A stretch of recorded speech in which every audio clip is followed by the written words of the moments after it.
Namo Bhagavate Vasudevaya. Om Namo Bhagavate Vasudevaya. Om Namo Bhagavate Vasudevaya. Om Namo Bhagavate Vasudevaya. Om Namo Bhagavate Vasudevaya. Om Namo Bhagavate Vasudevaya. Hare Krishna. We are going to read on the Bhagavad Gita as it is. Chapter 11, the universal form.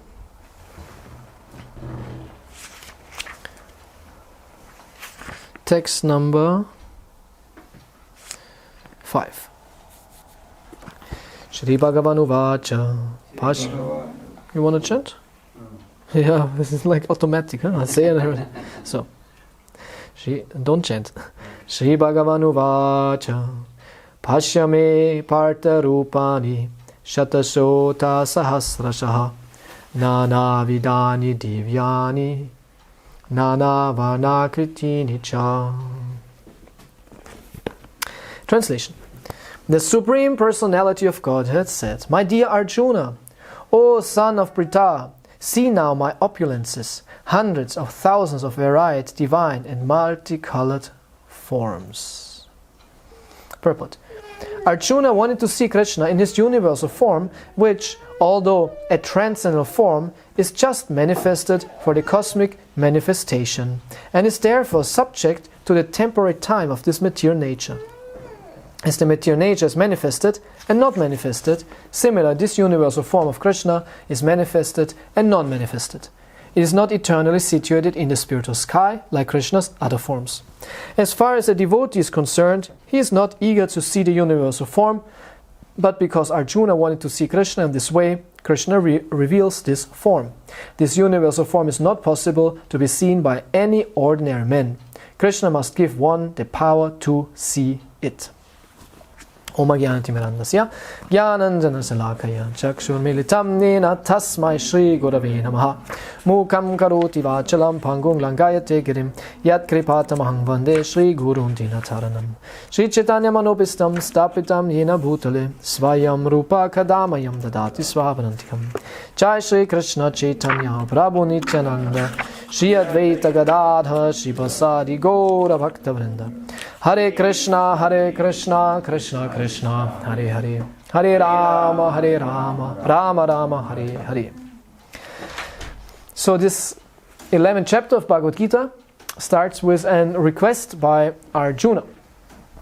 So we know Krishna and Arjuna are on the battlefield of Kurukshetra, and the Bhagavad Gita, the talk of the Bhagavad Gita is unfolding, and in course of this discussion many topics are in detail discussed.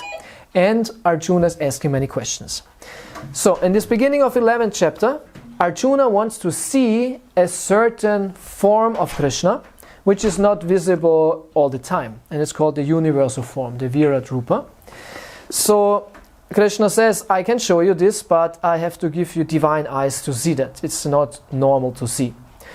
So, what will happen is that Krishna will show the whole universe, time and space in himself. And Arjuna will see this and he will get quite bewildered actually, because he will see Krishna's power and opulence and grandeur. And this is very important because the universal form shows that behind this universe there is a force which is guiding everything, which manifested everything. And this force is not just energy or something, it's a person. And this person's name is Krishna. So Krishna is the Supreme Personality of Godhead. Sarva Karana Karanam. He is the source of everything. He is behind everything. And the mystic yogis and the philosophers actually search for him. And we don't have to search anymore. We found him already. By the grace of Srila Prabhupada, it's very easy for us to get in contact with Krishna. So Arjuna sees in Krishna the whole universe, time and space and all the demigods, everything is in Krishna. Even though Krishna seems to be a regular person on this battlefield, he is not. He is actually a supreme person, descending in this universe. He's God himself, God Almighty, descending in this universe and taking part in the dealings of the great personalities at his time. So he took part in all this politics of 5,000 years ago India, with all its different kingdoms and maharajas, kings, and all their political strivings, their political pullings. And in the end, all this huge politics ended on this battlefield of Kurukshetra, where millions of soldiers were bravely fighting each other and killing each other, which is heroic. And it's not bad, and it's actually glorified throughout Vedic scriptures and also in Bhagavad Gita, where Krishna says to Arjuna, happy is a kshatriya for whom a fighting opportunity opens up even unthought, and so you have not tried to get into such a situation. It comes kind of by chance, and a kshatriya is very happy to have this opportunity. And Krishna says, through this, the Svarga Dvaram is opening. The doors to heaven are opening for such a kshatriya. Because if the kshatriya is bravely fighting and dying, he goes directly to a higher destination. For a kshatriya to die on the battlefield is glorious. It's glorious. And if he wins the kingdom, and if he loses, he has a much better next life. Then also these kshatriyas on the battlefield, they were very brave, and they're like modern sports person in one sense. Like these modern sports people, of course, they're not kshatriyas, but some kshatriya spirit is there. They want to battle each other, want to fight each other. They want to have a good fighting opportunity. And a kshatriya is also like this. And we see it always in the Shastra that a kshatriya is very happy if he can fight someone. And he wants to fight someone who is even stronger than him. He wants to fight someone who is stronger than him. And we see this in the story with Jarasandha. Jarasandha was the most powerful ruler 5,000 years ago. He was even protecting Kamsa, who was already very powerful, but he was the father-in-law of Kamsa. So when Krishna killed Kamsa, Jarasandha was very, very angry with Krishna. And he attacked Krishna's city, Mathura, very often. And in the end, Krishna had to evacuate everyone and found Dwaraka. And later on, Yudhishthira Maharaj wanted to make this Rajsuya Yagya, which needs to have the acceptance of all the kshatriyas of his time. And everyone was agreeing, but Jarasandha not. So Yudhishthira Maharaj asked Krishna, please come with me and solve this problem. And Krishna had an idea, I think it was actually Uddhava. It was Uddhava had the idea, you should dress as brahmanas and go to Jarasandha and ask for some charity. Because Jarasandha is powerful kshatriya, will give you whatever you ask for. This is also kshatriya mentality. Whatever you ask a kshatriya, he will give you. Whatever it is. We see this also in Karna, when Indra came there as a brahmana and asked for his armor. Because Karna was born with an armor built in already in his body. He had this armor on his body which made him like invincible. So Indra came there for Arjuna, because Indra is the father of Arjuna, and he asked for this. And Karna said, whatever you like, my dear Brahmana. I am known for giving Brahmanas everything. This is my, this is the prestige of a kshatriya, to be so selfless. Always giving protection, always acting for the welfare of others. So he asked, what can I do for you? And then Indra said, as a Brahmana, give me your armor. And Karna was not waiting a second. He said, no, this is too much. What, you want my armor? My armor is built in my body. It's very painful to give this up. I have to cut it out. It's not possible. So please choose something else. No, Karna was immediately acting. Immediately taking a sharp knife, and he cut off his armor. In great pain. But this pain is for kshatriya pleasure. To suffer for the others. This is kshatriya mentality, and then here's the armor. Blood everywhere and losing his armor. So in the same way, they went to Jarasandha, and Jarasandha immediately, oh my dear Brahmanas, whatever I can do for you, I will give you. And then they said it was three. It was Bhima, Arjuna, and Krishna, dressed as Brahmanas. And then I think it was Krishna speaking on behalf of them and said, "Oh, great Charasanda Maharaj, thank you for giving us this opportunity. We only want a little benediction, a little boon, a little charity, as Brahmas we ask. We want to fight you."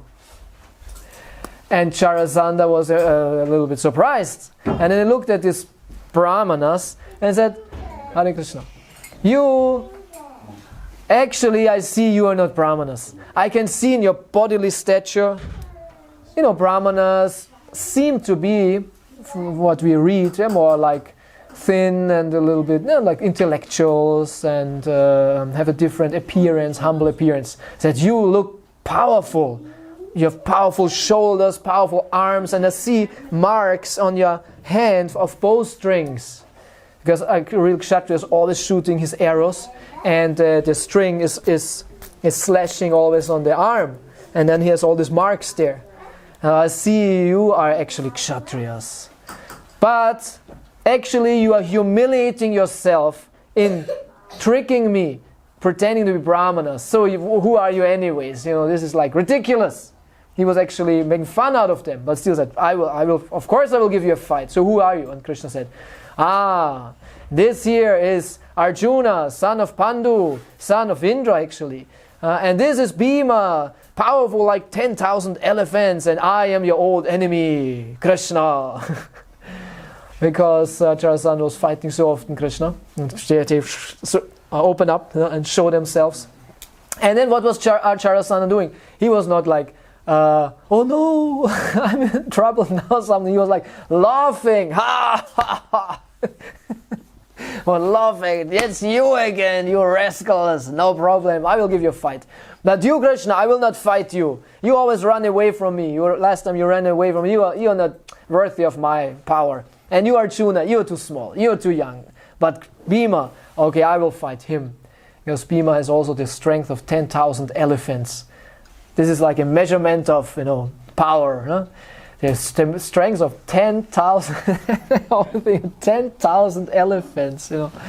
I take it literally. We should take it literally. So he's very, very, very, very strong. 10,000. Imagine 10,000 elephants standing here in queue on the street. A long line, and someone has. Huh? Maharati is 10,000 elephants. Yeah, Maharati. I don't know Maharati. They are different. They are. Actually, the Maharati and Rati, yeah, they are measured according how many other soldiers they can fight. Okay. Yeah. Oh, you need a key for this room. You have the key? Okay. Yeah, Maharati. Like there are different sayings, like Maharati and Atirati, but they said Maharati in one sense he can fight unlimited other soldiers, unlimited.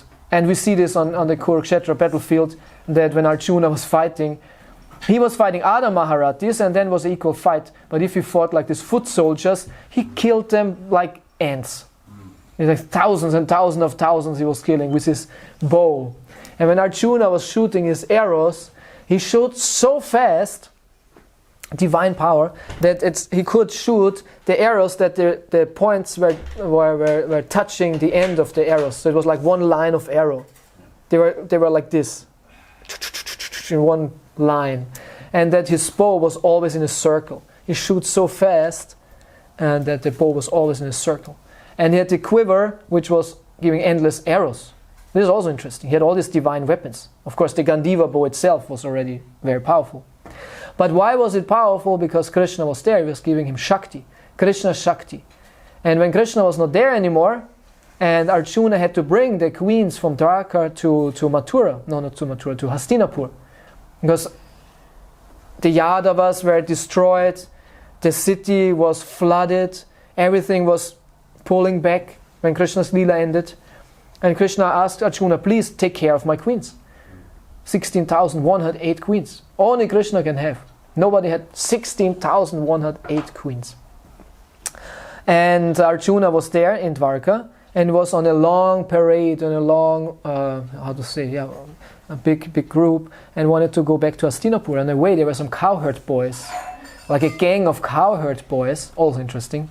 And normally, what is a cowherd boy against Arjuna? So Arjuna said, my dear queens, no problem, I will protect you. I wanted to take up his Gandiva bow. He couldn't lift that bow anymore.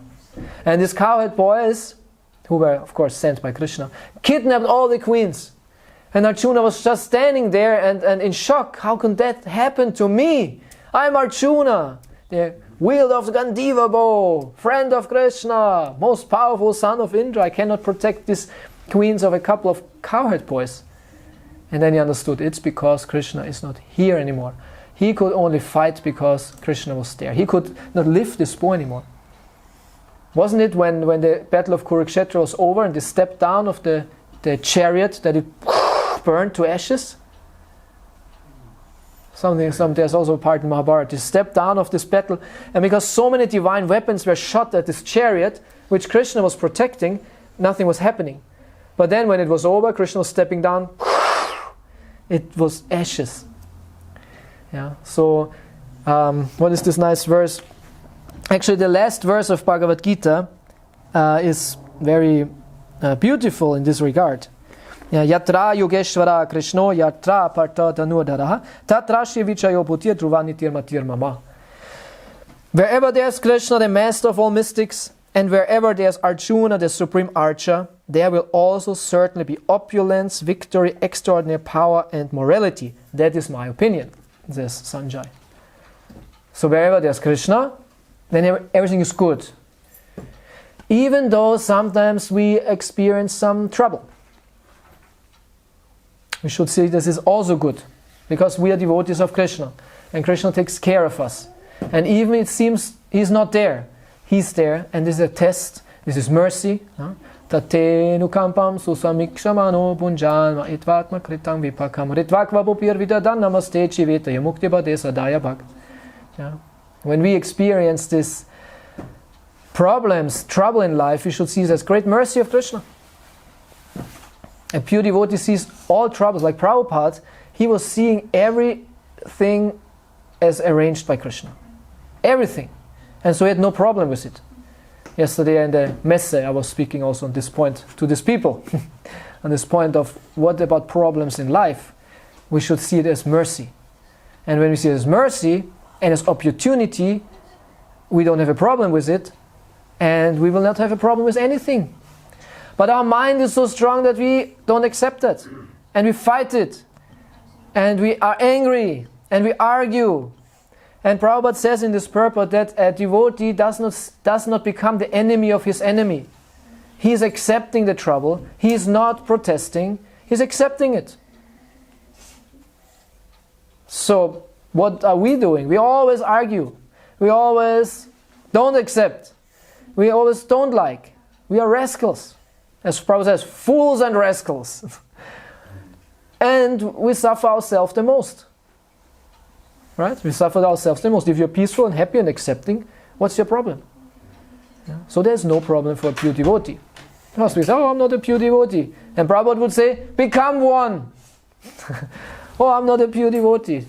Then once Prabhupada was going through a house, a temple, and he came in a room and a devotee was sleeping on the floor in the middle of the day. And Prabhupada said, what are you doing?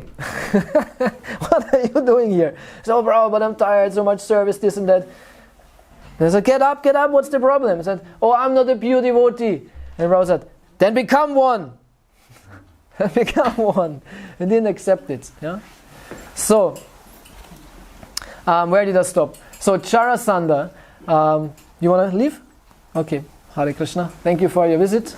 Hare Krishna.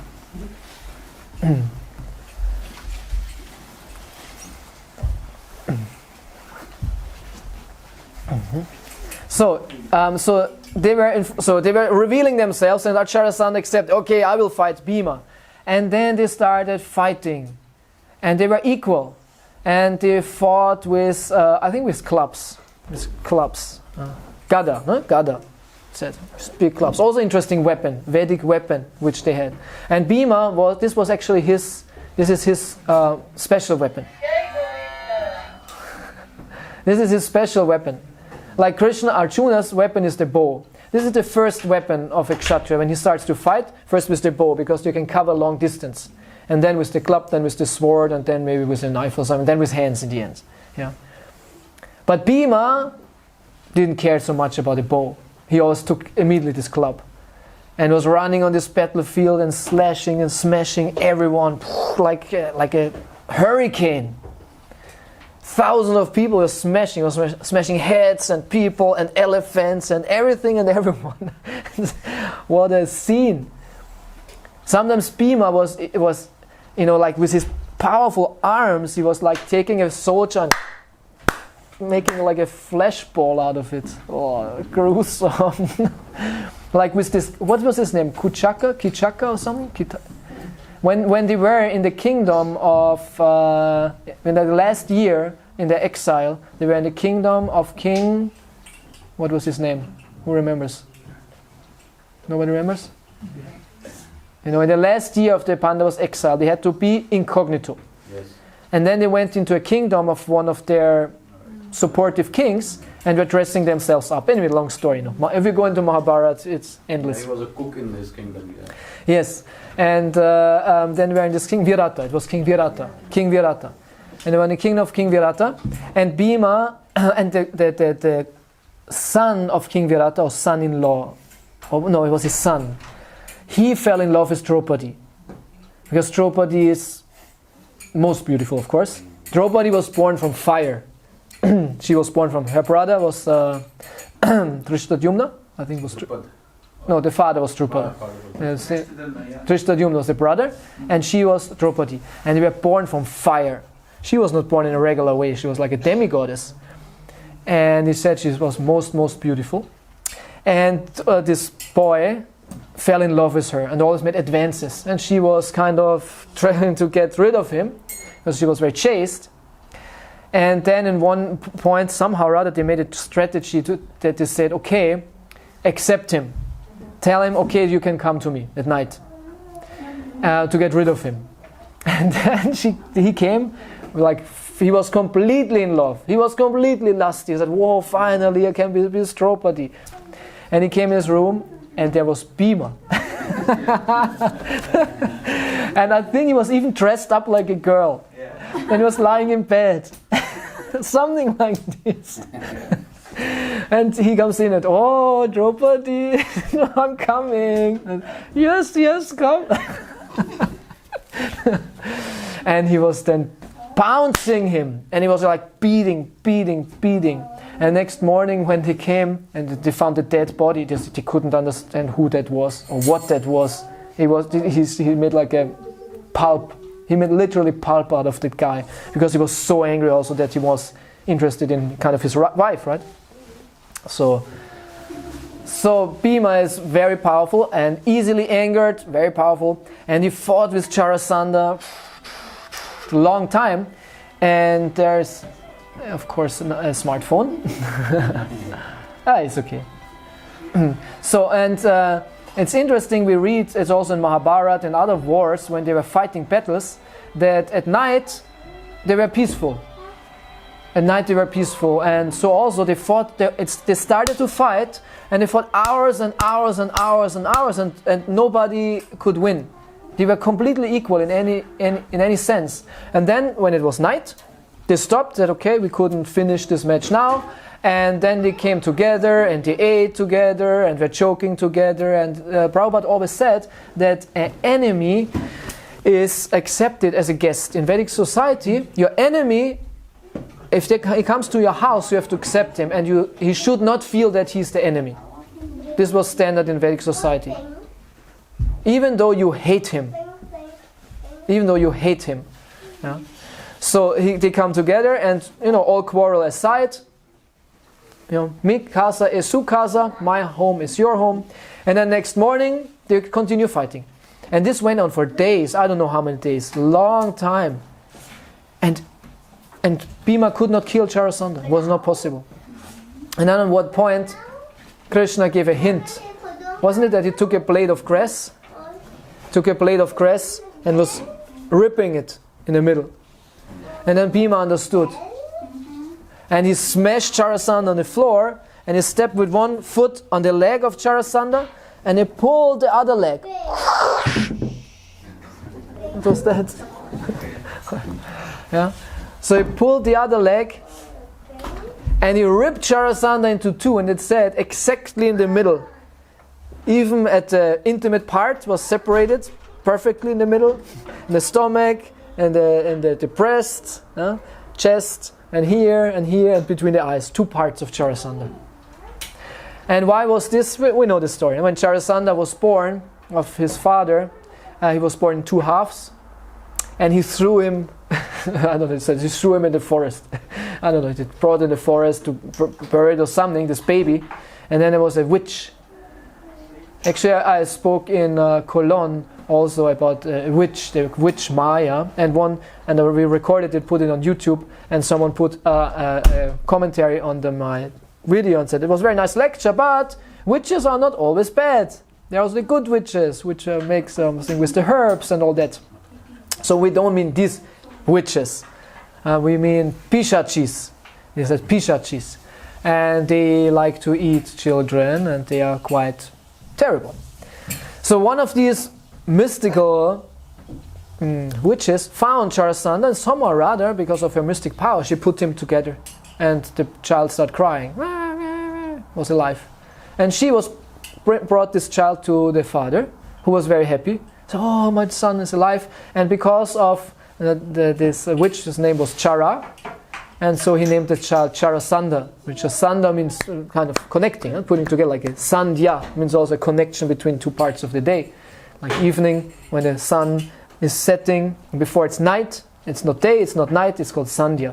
And also, actually noon is also a Sandhya. Noon is Sandhya, morning, and also midnight is also a Sandhya. And in Sandhya, there should be chanted Gayatri mantra. This is now tradition at Sandhya. And some devotees take it very serious. Really, when it's Sandhya. Even though Prabhupada was very general, said morning and noon and evening. I know this from Bhakti Vikas Swami. When he, in the memories, he tells, when he got the... Stop, please. Put it away. Thank you. When Bhakti Vikas Maharaj got second initiation, because then he went to Prabhupada in his room alone, because Gayatri mantra you have to hear in your ear by the Guru. Yeah? So he went in his room, and Prabhupada was doing this. He was speaking then the mantra in the ear, and gave also the Brahmana thread. And then Bhakti Vikas Maharaj, at that time he was, what was his name actually before? I forgot. Anyway, so when he was still Brahmachari, and then he asked, because he heard the Sandhya and the special time and when it should be chanted, and he asked Prabhupada, when should the mantra be chanted, at which certain time, and when is the exact timing and all this. And Prabhupada said, morning, noon, evening. And then Bhakti Vikas Maharaj was not satisfied. He said, but exact. Yeah, Prabhupada, when is the Sandhya, when is the sun setting, and this and that. And Prabhupada said, morning, noon, and evening. And he said, but Prabhupada, this sun setting, and Prabhupada said, what's going on with this guy? Morning, noon, evening. I said, okay. He tells in the memories. So we are not don't have to be so exact, but if you take it exact, keep the Sandhya and chant your Gayatri then. So the witch was putting Jarasandha together, and the king was very happy, and to honor this witch, he called him Jarasandha, the one who was put together by the witch Chara. So, but somehow or other, this was his weak point. Like Achilles verse, I don't know how to say this in English. Achilles heel. Achilles heel? Achilles heel, yeah. That was his weak point. Achilles, yeah. He was like a demigod, actually, in one sense. Mortal, but born from a god and a human, I think, yeah? In the Greek mythology. Yeah. But he had this weak point on the heel. And the same we have also in the Nibelungensage. This is an old German, right? Sage. Where what was his name? Oh, I forgot. But his problem was, I think, in the back. Because he was taking Siegfried or something, huh? Siegfried or something? Siegfried, huh? He was taking a bath in the blood of a dragon, wasn't it? I think he took a bath in the blood of a dragon, which made his whole body invincible. But there was a leaf falling on his back, so the one part was weak, and then he could be killed. So in the same way, also Jarasandha, he was like immortal in one sense, but this was his weak point somehow or other. So Bhima killed him like that. No, Bhima is crashing and then he threw it like Opposite this. directions. No, After not then Krishna first. say you should not throw right side and left side. You should turn. Cross. Yeah, cross. Cross him. Cross. Because the bodies Then- are joining together again. If you I throw could it join this, together yeah, again. yeah, Ah, then you have to throw it like this. This to Krishna. Okay. Throw it You like this. showed Ah. him signal like this. yeah, yeah. Then you showed. This is not in the Krishna book. This is probably Mahabharata or some. Mahabharata, yeah. Because in Krishna book this is not said like this. In Bhagavatam it's not said like this. It's just that you pulled him out. Yeah, In Mahabharata. yeah, this is Mahabharata. So, and then this was why I wanted to tell this. First, of course, Kshatriya spirit, always ready to fight and not afraid, and fighting equals or stronger. And so this to the Kshatriya spirit. Good, I will tell a couple of minutes more. So we are hearing here about the universal form. Krishna is showing the universal form to Arjuna, and there are also two other incidents I wanted to tell where Krishna showed the universal form.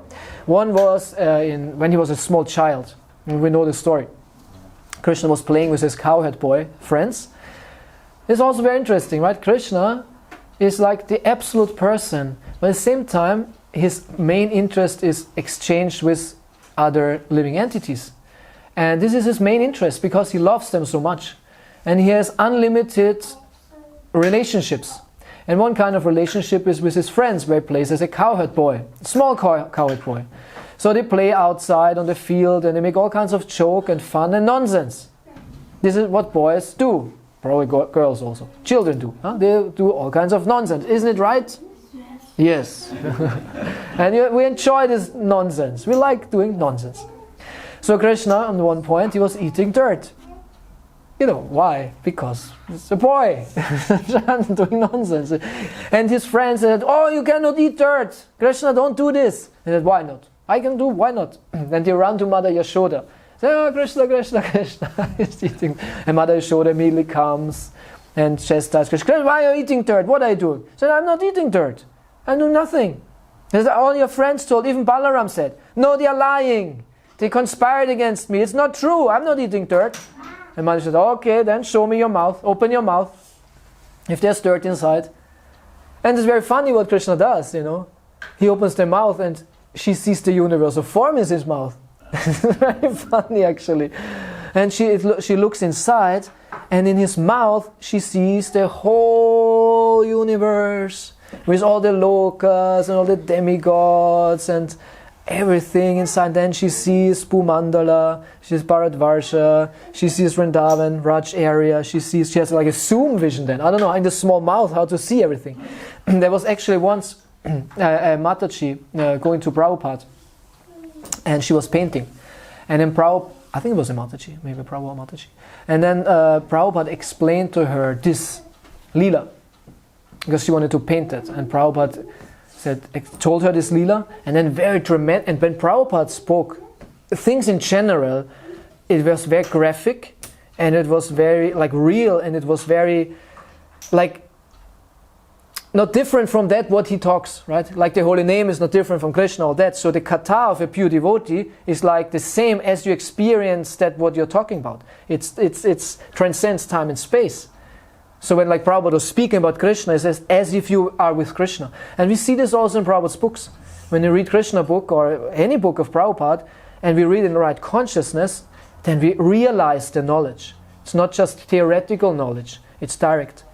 So when Prabhupada spoke this Leela, and then said, and he opened the mouth, and there was the universe, and Prabhupada spoke, this Svarga, and this Loka, and the demigods, and the wind, and the moon, and the sun, and he was going completely into it.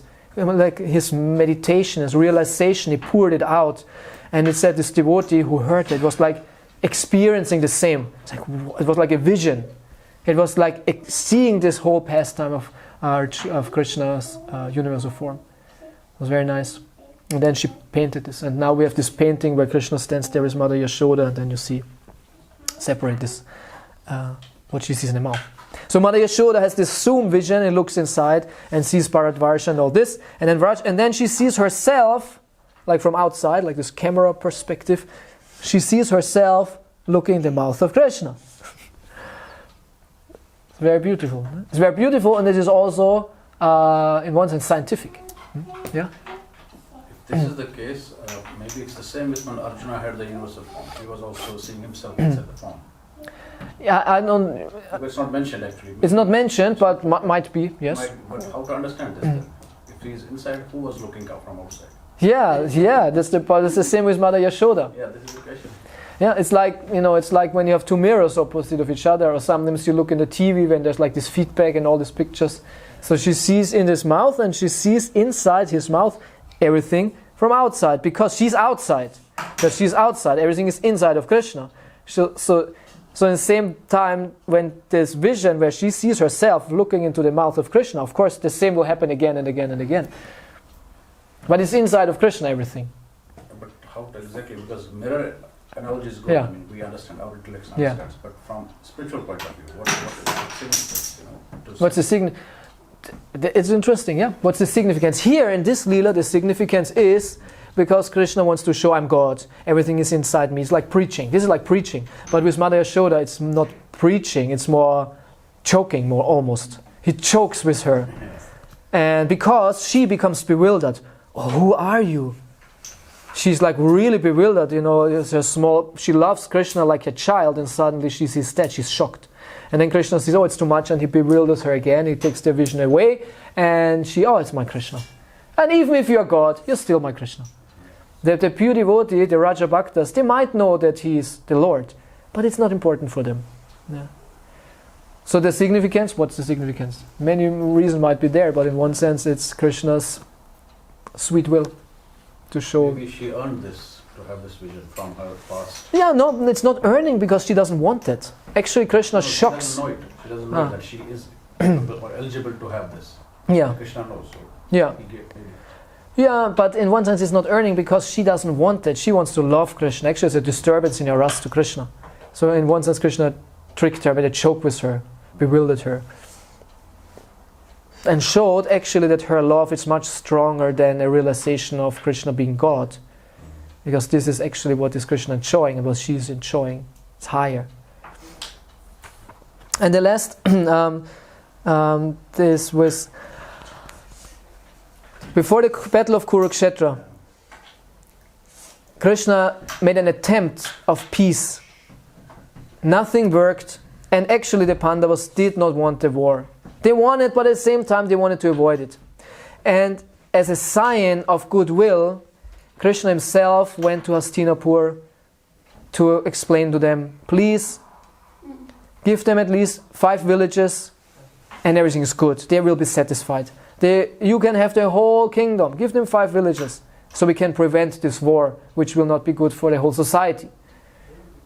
And Duryodhana, rascal as he is, not even that. I will not give you a space where I can put the point of a needle. Nothing I will give you. Nothing. And it's said he already expected Krishna. And he had already his soldiers that when Krishna comes as this messenger, we capture him, put him into the prison, get rid of him. And then he was like puffed up like this. Nothing. Because Duryodhana wanted to get rid of them, kill them finally. Nothing I will give. And then Krishna said, okay, that means war. And Duryodhana said, soldiers! And they run in and they circle Krishna. And Krishna shows the universal form. Back off, oh no. And Krishna, very cool, pulls back the universal form and walks out. I think they could not see it, Duryodhana and others. Only Bhishma, Pitama and all actually. No. Others saw it just light, they were blinded by the Okay, yeah. That's Yeah. what is mentioned. Only Yeah. Bhishma and one more. So he made like Vidura, yeah. just some powerful glare, Yeah. something like Some this. kind of a Maya he created Yeah. for others, but Yeah. Bhishma and Vidura, I think. Could they see were able it. to the Could see the form. Yeah. So this is also there. So Krishna is the Yogeshwara. He is the supreme mystic and most powerful. Now, as is said in the last verse, Yatra Yogeshwara Krishna Partha Yatra Partha Dhanurdhara. Wherever there is Krishna, the supreme mystic, and the Dhanurdharaha, the wielder, the carrier of the bow, Arjuna, everything will be well. Everything is good. So for us also it means we should have always Krishna in our life, in different forms, as the deity, as the Bhagavad Gita, as the holy name, and have Krishna always in our life. Have Krishna more, not just in our life, actually in our heart. Surrender to Krishna in our heart, and then everything will be well. Everything will be good. We don't have to worry about anything. Everything will be very auspicious. Good, thank you so much. Hare Krishna. Wir fahren gleich. Können wir gleich losfahren eigentlich, genau. Und yes, this was our little lecture. So now you have to continue the program on yourself. And hopefully you will get some prasadam. I don't know what's going on with that. And we go to the Messe. Yeah. Good. Bhagavan Shri Krishna ki jai, universal form ki jai, Nitai Gaur Brahmanande, Haribol. Srila Prabhupada ki jai.